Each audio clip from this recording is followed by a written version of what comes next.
നമസ്കാരം.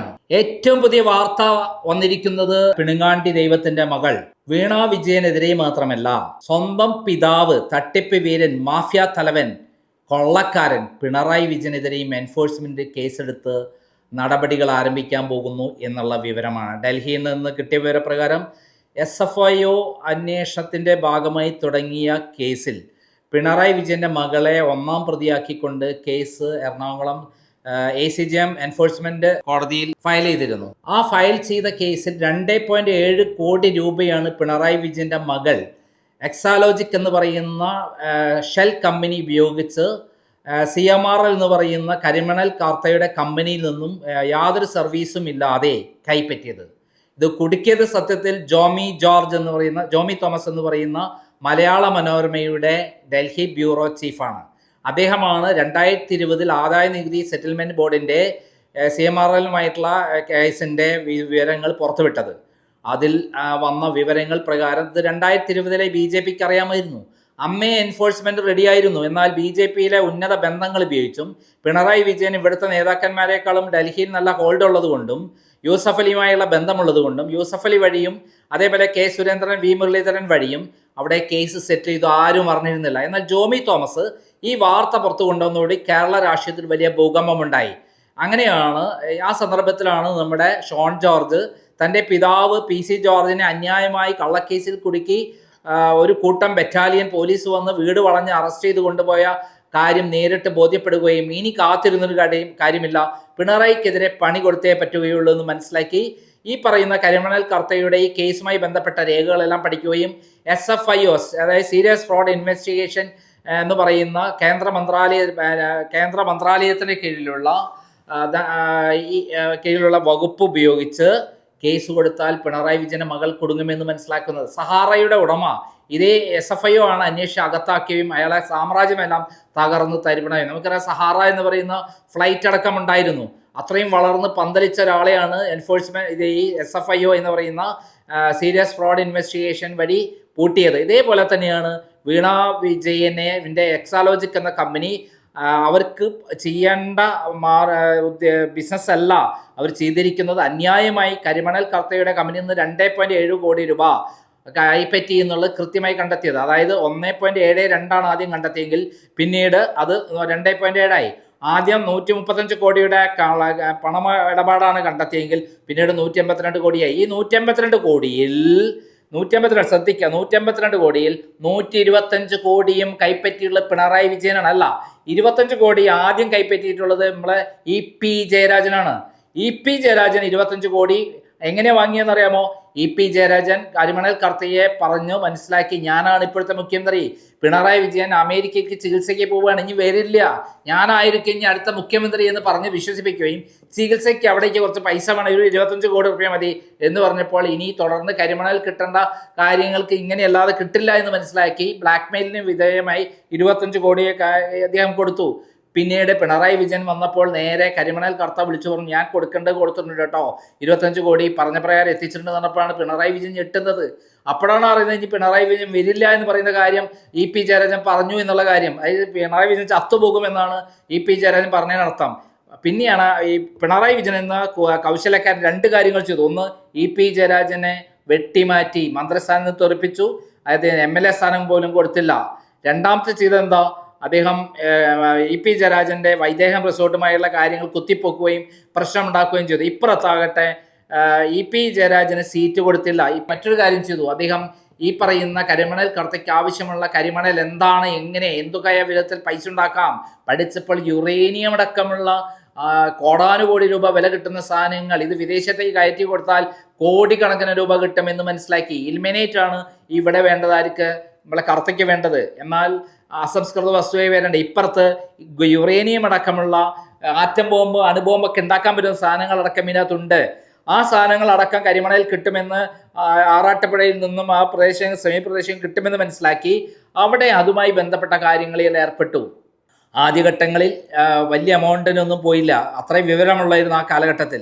2016 മുതൽ 2019 വരെയുള്ള കാലഘട്ടം 100 കോടി രൂപയാണ് പിന്നീട് പിണറായി വിജയൻ നേരിട്ട് വാങ്ങിയത്. മകളുടെ നേരിട്ട് ഇവിടെ പൈസ ചിലവാക്കേണ്ട കാര്യത്തിന് ഒരു 25 കോടി രൂപ 2.7 കോടി രൂപ അക്കൗണ്ട് വഴിയും വാങ്ങി, ആരുടെ മകളുടെ ഷെൽ കമ്പനി വഴി. അവിടെയാണ് പെട്ടുപോയത്. നിയമപ്രകാരമുള്ള ബാങ്ക് അക്കൗണ്ടിലേക്ക് വന്ന ഫണ്ടിന് യാതൊരു സർവീസും ചെയ്തു കൊടുത്തില്ല എന്നുള്ളത് ഈ CMRലെ സുരേഷ് കുമാർ എന്ന് പറയുന്ന ഫിനാൻസ് മാനേജർ മൊഴി കൊടുത്തോടുകൂടി ആകെ തെണ്ടി പിണറായി വിജയനും മകളും.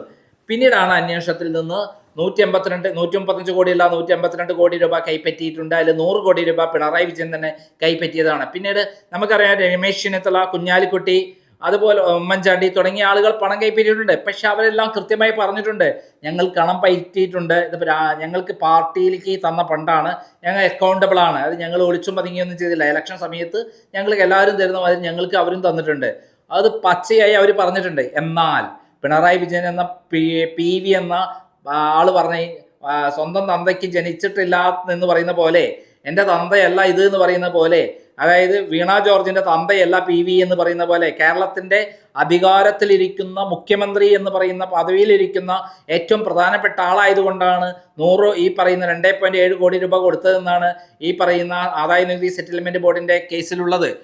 എന്നാൽ ഉണ്ടായിട്ടുള്ള സംഭവം എന്താ? പിണറായി വിജയൻ പറഞ്ഞു, നിയമസഭ പറഞ്ഞു, ഞാൻ PV ഞാനല്ല, ആരാണ്, പത്മജ വേണുഗോപാലാണെന്നുള്ള രൂപത്തിലാക്കാൻ ശ്രമിച്ചു. എന്നാൽ അതിനകത്ത് ഈ കേരളം ഭരിക്കുന്ന മുഖ്യമന്ത്രി പത്മജ വേണുഗോപാൽ അല്ലല്ലോ.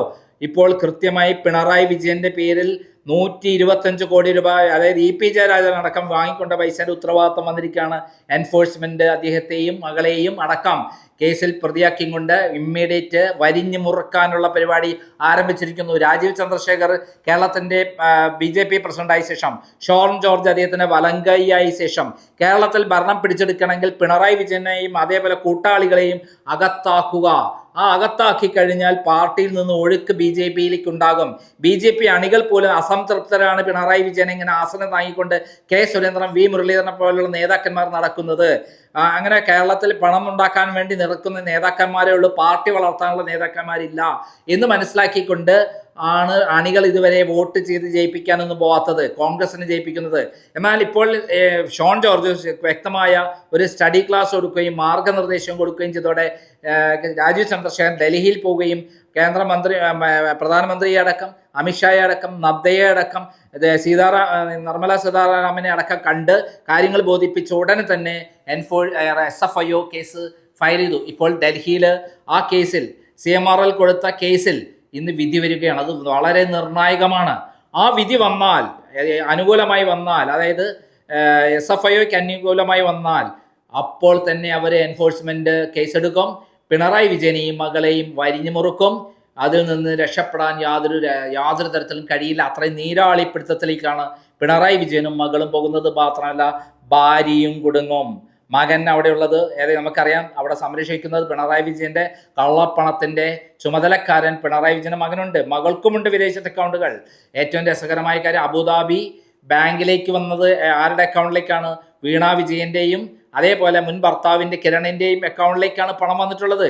മുമ്പത്തെ ഭർത്താവിന്റെയും കിരണിന്റെ, അതായത് വീണ വിജയന്റെ അക്കൗണ്ടിലേക്ക് പണം വന്നു എന്നുള്ള കാര്യം ഇവിടെ പറഞ്ഞിട്ടുള്ള ആരാ? ഷോൺ ജോർജ് ആണ്. ഷോൺ ജോർജ് ഒരു വാക്ക് പറഞ്ഞാൽ സത്യസന്ധമായിട്ടേ പറയുള്ളൂ. എന്തായാലും ഷോൺ ജോർജ് പിണറായി വിജയന്റെ അന്തകനായി മാറിയിരിക്കുന്നു. സ്വന്തം പിതാവിനെ തൊട്ടതിന്, സ്വന്തം പിതാവിനെ കള്ളക്കേസിൽ കുടുക്കിയതിന് മകൻ പ്രതികാരം ചെയ്തത് ശരിക്കും ഒരു കേരളം കണ്ട ഏറ്റവും വലിയ മാഫിയ തലവനെ ജയിലിൽ അടച്ച് കൃത്യമായി ജനങ്ങളെ സംരക്ഷിക്കുന്ന ഒരു കാര്യത്തിൽ എടുത്തുകൊണ്ടാണ്, സാമൂഹ്യ പ്രതിബദ്ധതയുള്ള ഒരു കാര്യത്തിൽ ഫൈറ്റ് ചെയ്തുകൊണ്ടാണ് അദ്ദേഹം ഇത്തരം കാര്യങ്ങളിലേക്ക് ഇറങ്ങിച്ചെന്നിരിക്കുന്നത്. ഇവിടെ ഷോൺ ജോർജിന്റെ പോരാട്ടമാണ് വിജയിക്കുന്നത്. ആ ഷോൺ ജോർജിന് കേരളത്തിലെ ജനത ഒറ്റക്കെട്ടായി പിന്തുണ നൽകേണ്ടത് നമ്മുടെ എല്ലാം കടമയാണ്. കാരണം ലാവ്ലിൻ കേസിൽ ഞാൻ ഫൈറ്റ് ചെയ്ത് ചോര നീരാക്കി ഞാൻ ഫൈറ്റ് ചെയ്ത കാര്യത്തിൽ എൻ്റെ ജീവൻ തന്നെ അപകടത്തിലായിരുന്ന സന്ദർഭത്തിൽ ഞാൻ എങ്ങനെ രക്ഷപ്പെട്ടു എന്ന് കേരളത്തിലെ ജനങ്ങൾക്കറിയാം. പിണറായി വിജയൻ എന്നെ കൊല്ലാൻ വേണ്ടി കൊട്ടേഷൻ ടീമിനെ ഏൽപ്പിച്ചതായിരുന്നു. ഹൈക്കോടതിയിൽ ഞാൻ കൊടുത്ത പെറ്റീഷൻ പ്രകാരം പിണറായി വിജയൻ എന്നെ കൊല്ലാൻ തീരുമാനിച്ചിട്ടുണ്ട്, ഗൂഢാലോചന നടത്തിയിട്ടുണ്ട്, അതിന് കൊട്ടേഷൻ ഏൽപ്പിച്ചിട്ടുണ്ടെന്ന് കൃത്യമായി ഞാൻ റിട്ടേൺ ആയി കൊടുത്തതിൻ്റെ അടിസ്ഥാനത്തിലാണ് പിണറായി വിജയൻ അതിൽ നിന്ന് പിൻവാങ്ങിയത്. കാരണം അങ്ങനെ വരുമ്പോൾ പിണറായി വിജയനായിരിക്കും കുടുങ്ങുക, സാധാരണ പാർട്ടി പ്രവർത്തകർ കുടുങ്ങില്ല. എനിക്ക് എന്തെങ്കിലും സംഭവിച്ചാൽ അതിൻ്റെ ഉത്തരവാദിത്തം പിണറായി വിജയനാണെന്ന് ഞാൻ പറഞ്ഞുകൊണ്ടിരിക്കുന്നത്. അതാണ്, അദ്ദേഹമാണ് കേരളത്തിലെ ആഭ്യന്തരമന്ത്രി, അദ്ദേഹമാണ് മുഖ്യമന്ത്രി.